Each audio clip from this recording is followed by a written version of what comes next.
샬롬 할렐루야. 마태복음 7장 24, 25절입니다.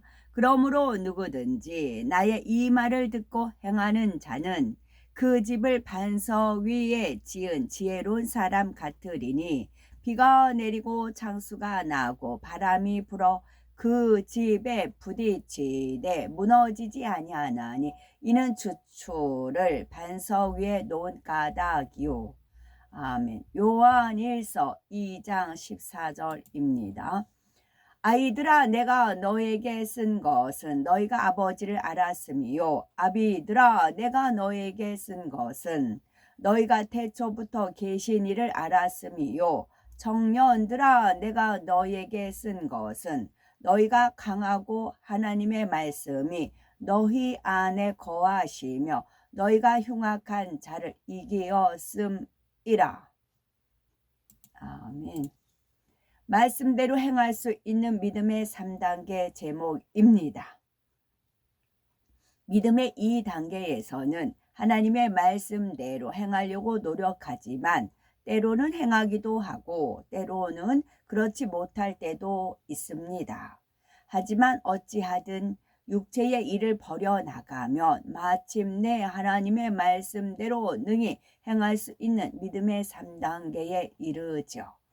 믿음의 2단계에서는 행함으로 짓는 죄, 곧 육체의 일을 범할 때도 있지만 3단계에 이르면 더 이상 육체의 일은 나오지 않습니다. 믿음의 3단계부터는 변화된 모습으로 세상에 빛과 소금의 역할을 하지요. 가령 애매하게 욕을 먹고 책망을 들어도 묵묵히 참으며 어려운 일을 당해도 기뻐하려고 애씁니다. 내 생각과 이론에 맞지 않아도 상대 입장에서 이해하고 섬기려 노력하지요. 그러니 믿음의 3단계에 있는 사람은 세상 사람들로부터 저 사람은 하나님을 믿으니 뭔가 다르다라는 말을 듣습니다. 믿음의 2단계에서는 하나님의 말씀을 의무감 속에 억지로 지키지만 믿음의 3단계에 이르면 하나님의 뜻을 깨달아 마음에서부터 우러나오는 행함이 나옵니다. 예를 들어서 온전한 주일 성수와 11조를 하면 축복받고 지킴받는다는 것을 깨닫기에 그대로 행하는 것이지요.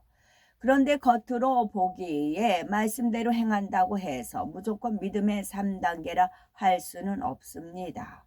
만일 가족의 눈치 때문에 주일 성수를 하고 11조를 한다거나 예배 시간 내내 졸고 잡념 가운데 예배를 드린다면 믿음의 3단계라 할 수 없지요.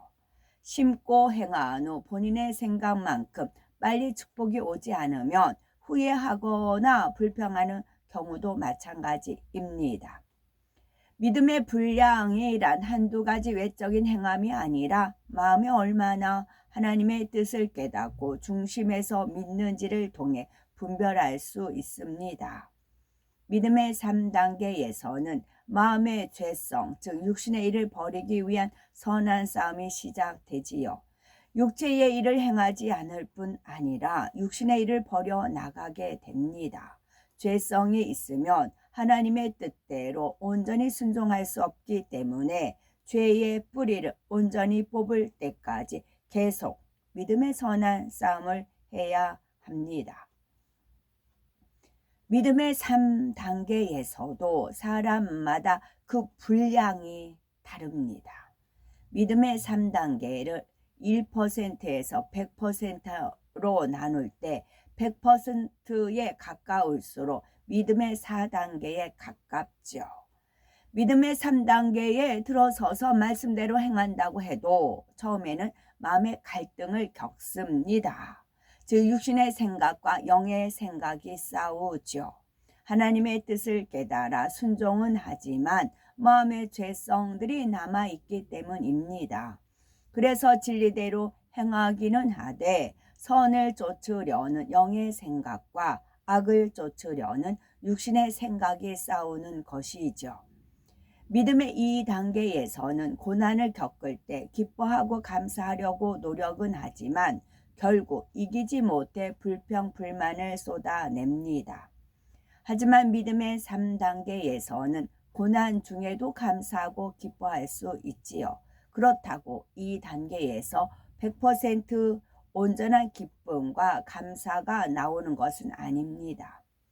믿음의 3단계 초입이라면 어려운 일을 만나는 순간 너무 힘들다 하는 육신의 생각이 동원되어 낙심될 수 있습니다. 그렇지만 그 성령의 음성을 들음으로 아니야, 기뻐하고 감사해야지. 하나님은 살아 계시는데 내가 왜 낙심하는가 하고 마음을 진리로 다지지요. 그러다가 믿음의 3단계 60% 이상에 이르면 마음에서 죄성이 많이 버려진 상태이므로 하나님 말씀대로 행하는데 별 어려움이 없습니다. 육신의 생각이 많이 작용하지 않기 때문인데 그만큼 죄성을 버리고 믿음의 4단계에 가까이 온 증거이지요. 이때는 갑자기 어려운 일을 만난다고 해도 낙심하거나 불평하는 생각보다는 하나님을 의지하여 기뻐하고 감사하려는 생각이 먼저 떠오릅니다. 혹 순간적으로 힘들다라는 생각이 스쳐도 이내 감사와 기쁨으로 바꿀 수 있습니다.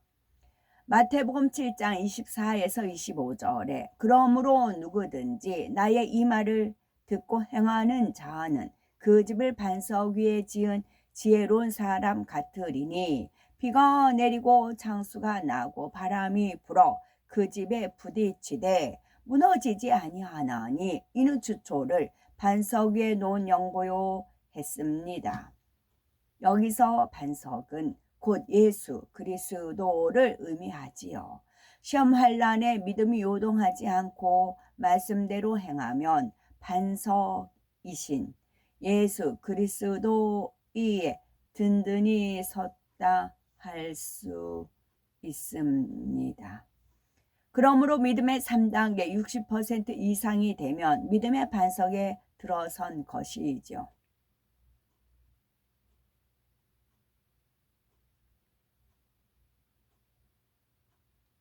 믿음의 반석에 서면 상대에 대해 순간 불편한 생각이 든다고 해도 즉시 영의 생각, 진리의 생각으로 바꿀 수 있고 평안한 마음으로 상대를 섬깁니다.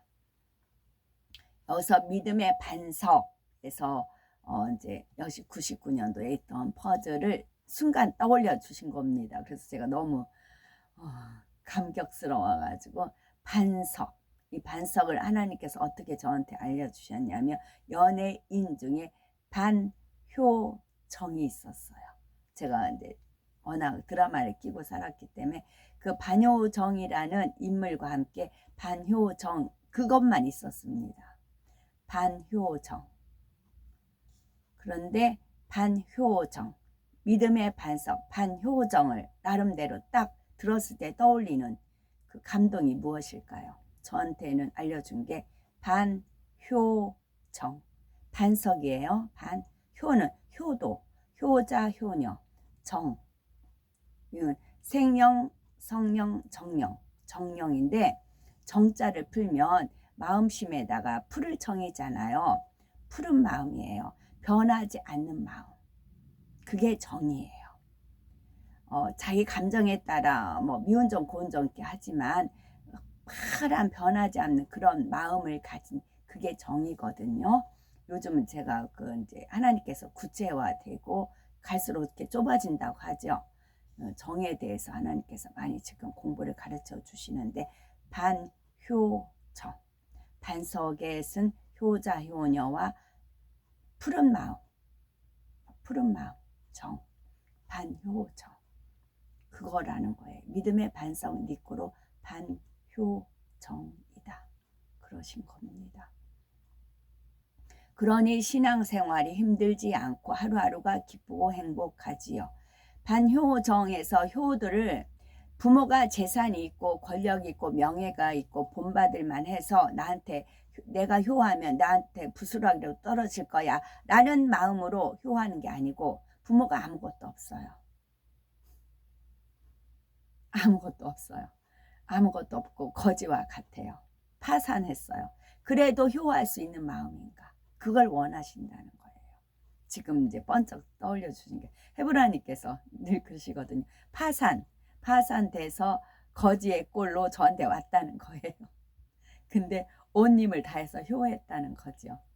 근데 처음에 우러나서 그러진 않았어요. 얼떨떨했었고 이제 헤브라님께서 점수를 이렇게 주신 겁니다. 특히 그 원단 같은 거 이제 좀 예민하셔가지고 좀 껄껄 나이롱 종류는 아예 못 입으시거든요. 그래서 순면이고 부들부들하고 힘이 없고 가볍고 면이면 좋은 거면 무조건 파자마든 속옷, 팬티 그런 거 얼른 만들어가지고 헤브라님 이거 만들었어요 하고 드리거든요. 그리고 남의 집 가서 일을 하면 이제 넘치게 일을 하니까 만약에 이제 일당이 35,000원이다 하면은 5만 원을 주세요. 그럼 전 1원도 안 쓰고 다 갖다 드렸어요. 정말 그 교통비 외에는 오고 가는 교통비도 정확히 했고요. 왜냐하면 하나님이 나를 지켜본다. 그런 생각을 했기 때문에 또 헤브라님 다 이제 꿰뚫어 보신다. 불꽃 같은 눈동자로 보신다. 그런 두려움보다는 그런 마음으로 여기 상대를 섬깁니다. 진리의 생각, 즉 영의 생각, 진리의 생각으로 바꿀 수 있고 평안한 마음으로 상대를 섬깁니다. 그게 반효정이라는 거죠. 부모가 뭐가 있어서 내가 뭐 나한테 이득이 되니까 섬기는 게 그건 효가 아니고 부모가 아무것도 없어도 정말 우러나는 마음으로 효과할 수 있는 그런 부모 자녀 간에도 그 정인 거잖아요. 그런 분들이 믿음의 반석이다라는 거지요.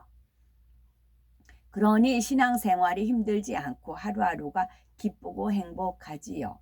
믿음의 3단계 70에서 80%가 되면 믿음의 반석에 온전히 선 것이며 이때는 말씀대로 행하는 것이 마치 몸에 밴 습관처럼 저절로 나옵니다. 이렇게 믿음의 3단계에 들어서서 육신의 일을 하나하나 버려나가 4단계에 가까워질수록 하나님과 더 밝히 교통하며 하나님의 사랑을 더 진하게 느끼는 것입니다.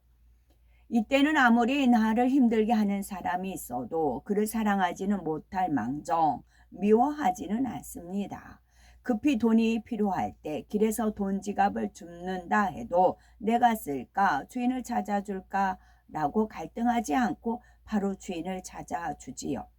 더 나아가서 어떤 상황에서도 전혀 육신의 생각이 동원되지 않고 즉시 선을 좇으며 온전히 기뻐하고 감사한다며 마침내 영의 믿음, 곧 믿음의 4단계에 이룰 수 있습니다.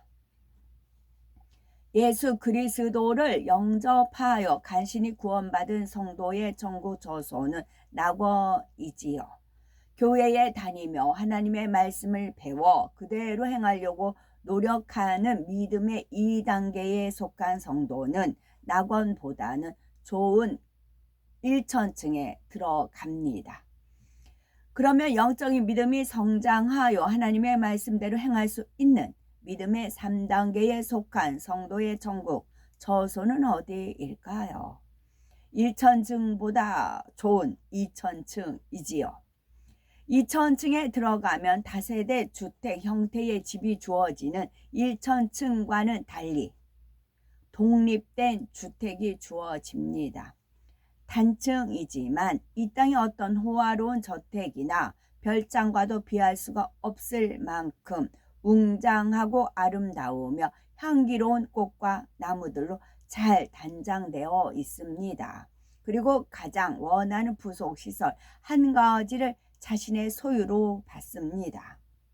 만일 아름다운 호수를 갖고 싶다면 호수를, 수영장을 갖고 싶다면 수영장을 가질 수 있고 자신에게 없는 부속시설은 다른 사람의 집에서 함께 이용할 수 있지요. 또한 각 사람의 집에는 문패가 있고 거기에는 천국 글씨로 주인의 이름과 이 땅에서 섬기던 교회의 이름이 함께 새겨져 있습니다. 하나님의 사랑 만든 교회에서 신앙생활을 했다면 그만큼 영광과 자랑이 더해지지요. 그러면은 사랑의 하나님께서 믿음의 3단계에 속한 성도에게 예비하신 면류관은 무엇일까요? 이들은 하나님의 말씀대로 행하며 사명을 잘 감당하여 하나님께 영광을 돌렸기 때문에 영광의 면류관이 주어집니다. 가령 믿음의 3단계에 이르면 교회에 다니더니 착하게 변했다고 가족이나 주변으로부터 칭찬을 받지요. 언행이 선하게 바뀌면 사람들에게 그 자체가 빛으로 비추어져 하나님께 영광을 돌리게 되는 것입니다. 이렇게 사명 감당과 선한 행실로 하나님께 영광 돌리는 삶을 살다가 천국 2000층에 들어가면 자신이 행한 것과 비교할 수 없이 빛나는 영광의 면류관을 상급으로 주신 하나님께 감사가 넘칩니다. 하지만 마음의 죄성까지 버려서 온전히 성결되었더라면 얼마나 좋았을까라는 아쉬운 마음이 들게 되지요. 그러므로 그래서 하나님 말씀대로 죄를 피 흘리기까지 싸워 버리고 악은 모든 모양이라도 버려서 성결을 이루고 주어진 사명을 온전히 감당함으로 가장 아름다운 천국 새 예루살렘에 이르는 아름답고 보배롭고 거룩하고 복된 우리가 되셔야 되겠습니다. 그래서 모든 일에 절제하나니, 이 말씀이 아주 중요합니다. 모든 일에 절제하나니. 육신과 육신의 일 살펴봅니다. 육신이란 진리가 빠져나간 사람의 몸과 죄성이 결합한 것입니다. 즉 마음속에 있는 미움, 시기, 교만, 판단, 간음 등 아직 행하지는 않았으나 언젠가는 행함으로 유발될 수 있는 비진리의 속성들을 총칭하지요. 그리고 이러한 죄성을 하나하나 분리해 놓은 것이 육신의 일이랍니다. 아멘.